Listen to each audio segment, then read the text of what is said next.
Empty the chamber on them. And how do you do that? First 6 seconds, point 8 to point B, everything you got. Everything you got. Turn that shit up. Let's go. Welcome to Scoop World Order. It is Wednesday. We are grinding along. It is a double header. We have Brandon Moses coming in, batting cleanup, ready to rock. We're going to get his thoughts on the game, the Indiana game that a lot of people are ready to flush down the toilet. The Youngstown State game beckons on Saturday. It's going to be a one-double opponent. I think that we're going to see some fury out of the Buckeyes. I think we better. So we got a 2-game slide here to get ready for South Bend and Marcus Freeman. So we're going to see a lot out of the Buckeyes. We're going to hopefully see more effort, more toughness, more everything. Defense was fantastic, but I think that this offense can really take a big step. But with that being said, as always, we're really appreciative of you guys. Thank you for leaving that like, click subscribe. Also click that little alert bell. It always lets you guys know when we're going live. Shout out where you guys are watching from. As always, I saw Akron, I saw Ironton, I saw Cleveland, I saw Naples, I saw Texas, California, all over the place. Appreciate you guys. Global people watching the show. Appreciate that as well. And I want to see, what do you think we need to improve on? Put that down in the comments. Is it the O-line? Is it the receivers? Is it the throw game? Is it the quarterback play? Write that down in the comments. But without further ado, I have to get right to my man, Brandon Moses, a.k.a. B. Moses. B. Moses, how are you today, brother? I am okay. It's a Wednesday, a little overcast. I'm still annoyed from the game and the takes and the reactions and all the craziness, just to keep it a buck with you. But yeah, I mean, other than that, I'm cool, man. I haven't talked about this publicly yet. I was, really soaking a lot of it in. And the first game of the season, I usually do that. I usually really step back and assess because, I mean, we've all been waiting months to see the product on the field. And then when we see what we saw, you really want to step back. At least me personally, I don't like to fire off out of emotion and just say stuff that I might regret or just maybe goofy in the moment. So this is my first time speaking about this, so I'm looking forward to it. Yeah, I mean, that's kind of like a coaching mentality. Again, a lot of coaches give you emotional on the sideline, but a lot of them will be reserved and say, hey, let's watch the tape first before we go too high, too low. We're great. We suck. It's kind of could be a mix of emotions. You might think you played great. You watch the tape and you got lucky. Maybe guys fell down in the run game and you're able to break off some big ones. Or did you have it schemed up? Or if you felt like you played like trash and you watched the tape and you're like, oh, we were one block away or one missed assignment away or whatever from this thing being out of hand. Again, this game could have, I think, been dramatically more high scoring. Marvin runs out of bounds, on accident. And then all of a sudden, he catches a touchdown. I mean, there are some things that, if Marvin catches that ball, if Kyle McCord breaks to the right on the Q draw on the 5-yard line, you throw 2 more scores on the board and you're looking at 37-3. And I think people feel a lot better. But that's the game of football. It's a game of inches. Again, I think it's a very reactionary game. I think a lot of people sometimes have a little too much booze. I think too many people probably bet on Ohio State to cover, which they did not.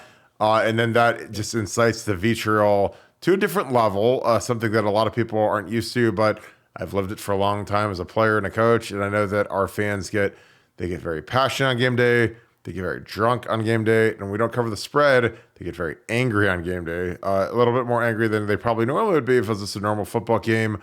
But what are some of your things that Ohio State surprised you with or you were disappointed in? Again, I think obviously the receiver production was shocking to me that we had the 2 top receivers in the country get 34 yards combined. I think the lack of the cohesion in the offensive line wasn't a huge surprise to me given how much of a rotation we had in training camp. But our guards playing as poorly as they did when they're supposed to be, we got a 6-year right guard and we got Donnie Jackson, who's a 3rd-year guy. He's on every preseason All-American team.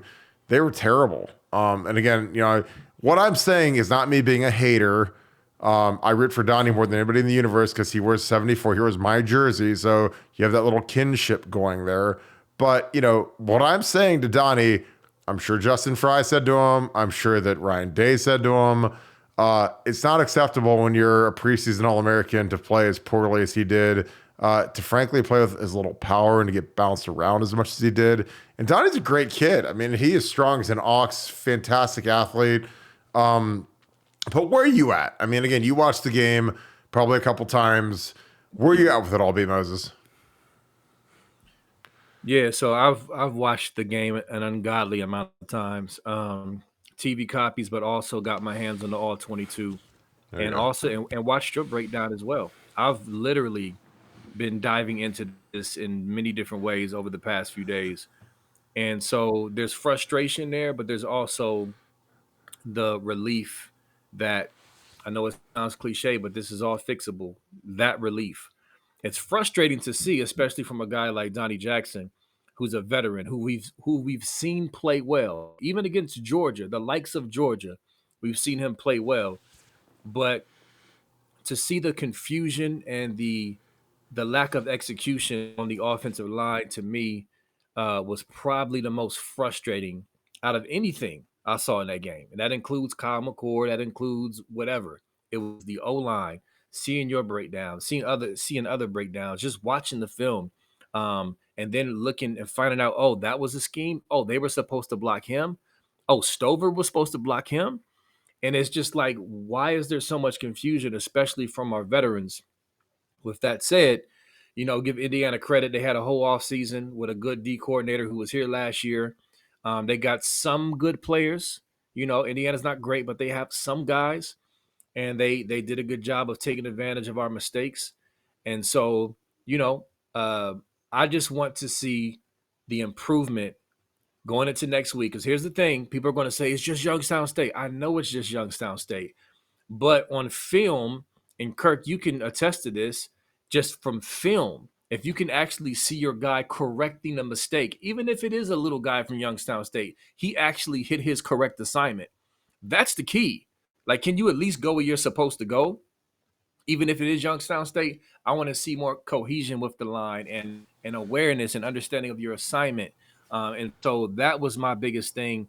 But with all that said, that stuff is clearly coachable and fixable. So the sky is not falling like some people on Twitter are saying. I'll stop there for now, but I got more. No, you're good. But again, it's like in any sport. I mean, if it's you're teaching a guy how to hit, and you have him, instead of going against Greg Maddox or whoever, you have him take batting practice, and you see the corrections in his swing, in his stance. You see boxing. He doesn't have to be fighting, Muhammad Ali or Floyd Mayweather. Like, you could be fighting a tomato can. If you correct technique and you see the correct technique, then it can carry over to when they fight a real one, as opposed to, the same issues. Like, because Donnie's issues is 99% his hands. His hands are terrible. I think that for Josh Simmons, his awareness is terrible. He doesn't play with any power. I don't know if we have any nasty guys on our offensive line, like nasty finisher guys. I didn't see any like nasty finishes. And again, like last year we had Luke Whippler. We had Paris was extremely nasty when he played, but I didn't see the nasty finishes that I'd expect versus a game like Indiana, where you put guys on the ground, finish them, put them in the dirt. So again, it's part temperament, it's part corrections, it's part a lot of technique. Like a guy like Donnie's hands can't be that bad. I mean, he can't just let guys get into his chest and push him around. When Donnie's strong as an ox, he's a 35 or 6, 225 bench guy, highest on the team, probably squats near 600, probably a 4.9 40. So his tools are there. His ability is there.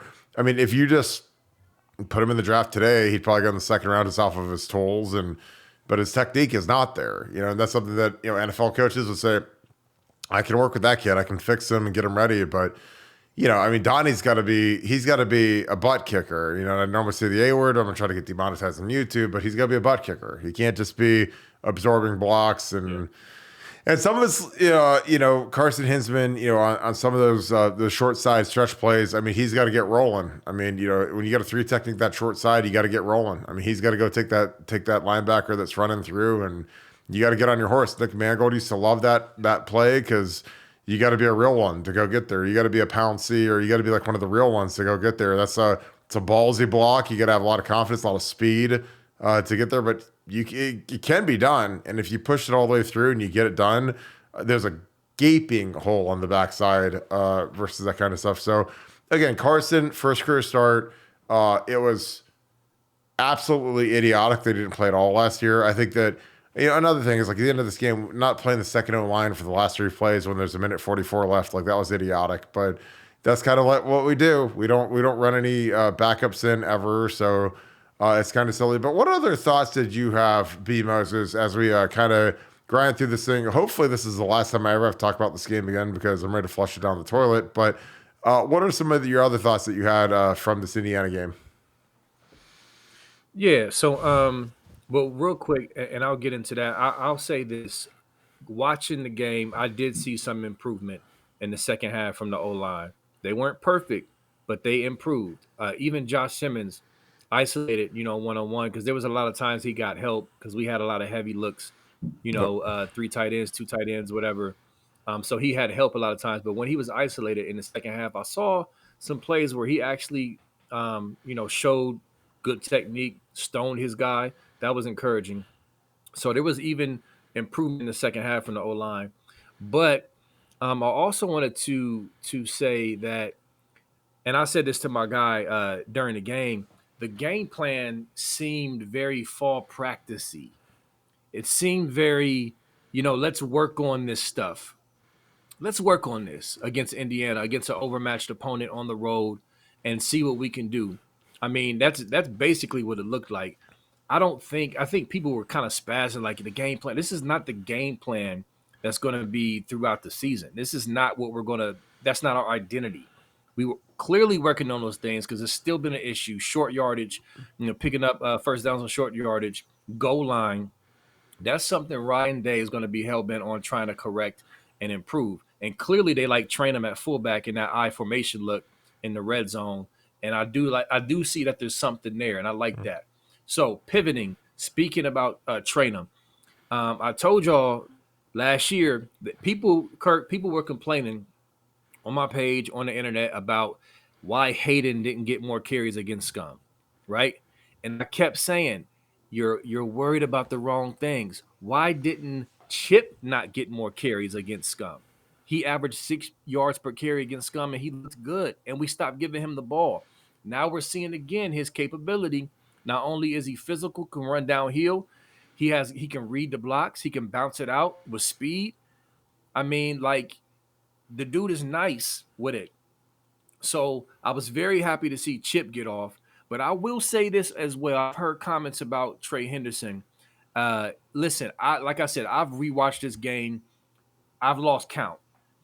I do not personally think that Chip had the same clutter that Trey had to deal with on some of those runs. Like, at least Chip had options to bounce it on some of those plays. The plays where Trey got stoned, I can't think of one play where there wasn't a crimson jersey or whatever Indiana's color is, and basically clogging off every cutback. He didn't have the opportunities that Chip had. Why? I don't know. But to me, I think Trey still played very well considering the poor run blocking that the O-line was doing, and especially in the first half. Well, yeah, like, I was texting Maurice Claret, and I was like, and I literally sent him some videos from the game, and I was like, look, what would you say to your OC and Tress and your line when, like, the one play Chip got hit literally as he was handed the ball. Like, literally there, it looked like it was like one of the fake read options. Again, I don't even know why we do read option like action, because we never actually pull the ball. So eventually it's like the boy who cried wolf and no one's going to believe it. But there, Chip got hit in the backfield. There's that short side stretch play where we don't come off on the combo, and 44, it's like I said jokingly, but probably not jokingly, like 44 Casey, the linebacker that's probably the National Defensive Player of the Week, he's probably going to invite our offensive line to his draft party because he just got drafted thanks to those guys. But he was running through that B gap, man, and Donnie was getting held, and his hands were terrible. And Carson, they were like doubling a guy, and and a double team when it's on to off, man, one of you guys has to come off on that linebacker. You got to have eyes on him, and when he goes through that front side gap, Donnie has to come through on that. And again, it's a tough block. It's a 3 technique, working front side, but someone's got to come off on that. You can't just let the linebacker run through the big gap, and he sure as could be did. And and Trey got the ball, took one step, and got smoked. So again, you can't have guys getting hit in the backfield just because of our combination blocks being terrible. And again, if I'm Justin Fry, Mike Solini, I'm Brian Hartline, Ryan Day, Mickey Marotti, anybody, the janitor at the WAC, anybody, I would say, let's do combination blocks for the first 40 minutes of practice. Let's do it during every special teams drill. Let's do it during, you got a 2 hour and 10-minute practice. You got about 20 minutes of individual to start practice. It's all going to be combination blocks, nothing else. Again, that's what we used to do back in the olden days, 2012, back in the land before time. Me and Ed Warner start off every day doing combination blocks with the left and right side. It's like, okay, you take the left guard, left tackle, center. I'll take the right tackle, right guard. Let's run combo blocks all day, every day versus live bodies, live drills, live blocking. And we got good at them because every day I'd start the drill off. I'd tell Corey Lindsley, Andrew Norwell, Marcus Hall, Jack Muhort, Reed Fragel, Taylor Decker, whoever's in there. I say, look, we are going to be the best combination blocking team in America, period. We are going to murder guys. When you have a combination block, you should say, oh boy, this is like an alley-oop. I get to kill somebody today. I get to murder somebody. I get to embarrass their family today. And again, that was our mentality. It's like, hey, when you're a 3 technique and you're backside and this big, we're bringing that wood and we're going to make you look idiotic and the ball's going to roll back and we're going to bunch of yardage. So it's like we had Carlos Hyde. He ran for a ton of yards in 12 and 13 at Braxton, but that was our MO and we got really good at it. And we weren't, and Donnie's more talented than these guys. And, we got our guys. This line's just as talented as that 12 line. Those guys were a year away. In 13, they took it to a different level. They all got drafted. Norwell didn't get drafted to be highest paid guard in the NFL history when he signed a second deal. Lindsey was the highest paid center when he signed his deal. Jack Mueller, second round pick. But in 12, a lot of those guys were newbies. Corey Lindsey never started a game going into 2012. He was a 4th-year junior, didn't start a game. So everyone thought he sucked. He was a bust. Reed Fragel's a tight end backup dude. We put him at right tackle, and Marcus Hall never started. Norwell had kind of been a journeyman, started 10 games a year before, all over the place, and Jack was Jack. Jack was really good, but we morphed it into, okay, we're gonna be, it's good. We're putting the hard hats on, going to work. It's not gonna be fun. It's not gonna be pretty. We're not gonna have our Louis Vuitton bags. You're gonna leave those in the car or throw them in the dumpster. Like this is we're going to work, and again, that's something that. Again, like I think the line's got a lot of potential. There's some really good pieces there, but some of these guys flat out just have to be more nasty, and they have to finish, and they got to play harder, and they got to go own guys. Again, like I love boxing, and offensive line is a lot like boxing because man, it's like those blows, those body blows add up early in the game. You might be getting those shorter runs, but by the time a defensive tackle has absorbed his 15th combination block where he's got 2 guys trying to kill him that weigh 600 pounds, he starts to give a little more and a little more and a little more. Then all of a sudden you just rip off these big runs. And that's what's happened against us against Michigan the last years is that they might stink the first 2 quarters, but they're wearing our guys out. And then you get to the 3rd, 4th quarter, you see these 60-yard runs get ripped off, 70-yard runs get ripped off. It's because our guys give in. It's too hard. It's too nasty. And I think the big thing with Ryan is that,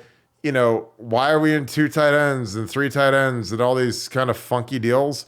Because we're getting ready for Michigan. Like that's what we're doing in camp. We're going to get ready to stop the run because we've been absolutely putrid the last years against the run because, we're chuck and duck 5 wide, Texas Tech, air raid all season. And then we go up to Ann Arbor and they're running 2 tights and they're running counter and power and gapping down and doubling guys, and our guys aren't ready for it. So I think that's a big emphasis with Ryan. That's why we're doing that. We'll wrap this. We're almost 20. Anything final, B Moses? Again, I know you got a bunch of thoughts. We could have you on again tomorrow if you want, but any other thoughts from this week and heading into Youngstown State? What do you want to see out of our guys as we get into that Youngstown State game? Again, I want to see assignments, execution, like they're not lost out there from the O-line, dominate, absolutely obliterate Youngstown State and do it cleanly. I want to see more confidence from Kyle McCord in his second start. I want to see Devin Brown get in there and get some meaningful reps. And also, I want to see the defense get a pick and get some more sacks. Youngstown State, I doubt they're going to come out with an option, freaking shotgun triple option look. That clearly didn't work against us. Credit to Nose in that defense.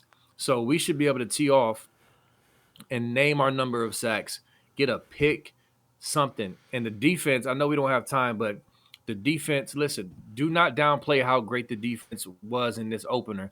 My good buddy Dewan, he gave me some stats. He showed me it's been a long, long, long time since this defense has only given up 3 in an opener.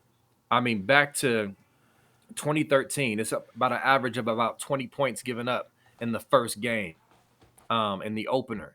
So am I saying that we're the steel curtain now off of one game against Indiana? No. But I am saying don't downplay the execution and the defense flying around and how good they performed on the road at Indiana. So I'm looking to see more from them this week executing. Yeah, I think Jim Knowles is fantastic. I mean, Jim Knowles, they hit that triple option, and you got to get that D-line and that defense over on the grease board and say, hey, okay, here's how we defend it. Okay, this is the read key. Okay, you got to, defensive end, you got to tackle the running back. Okay, Sonny Styles, if you're playing Sam linebacker, you got the quarterback. Okay, alley defender, if it's Josh Proctor, whoever, you've got the pitch guy. So I mean, defending the triple option is absolutely miserable.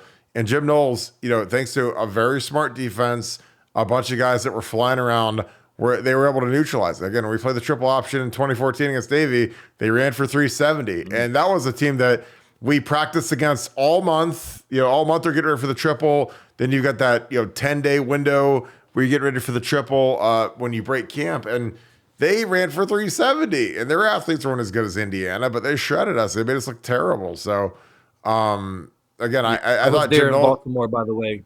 ooh, I was there at that game. I remember. Yeah, bro. ugly. Yeah. I mean, there's a lot of running yards, a lot of doubt. Nobody was picking us to win the Natty after that one. I know that. And then the next week we got Lane Egg versus Vodtech and get whooped at home. So, Yeah.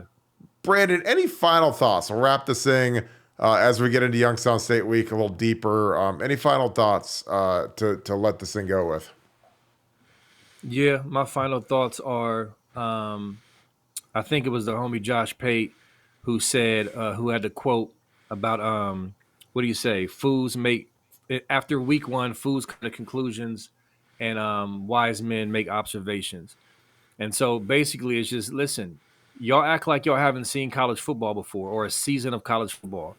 Like y'all, too many of y'all that are spazzing out, ready to jump off the ledge, act like you have not seen 2014, 2002 season, or any other season where we just look like dog crap and like as if we can't get better. Just wait, just watch, see what happens, see if this team can improve. I think they can, and I'm excited to see how they look against Youngstown State. Even if it's Youngstown State, I still want them to see them play a cleaner game and execute and go from there. It's all about Notre Dame at this point, y'all. Yeah. Get ready for Notre Dame. I don't care. Just beat Notre Dame. All right. I love that. That's perfect, brother. Well, we will see you tomorrow. Appreciate B. Moses joining us. Follow him. He is the best. Follow on Twitter. Big guy on Buckeye Scoop. Join BuckeyeScoop.com. Again, your best companion for college football season. If you enjoy this content, please click like. Click subscribe. Also, click that little alert bell. You'll see when we go live. We appreciate you guys, as always, joining with us, rocking with us, asking us questions.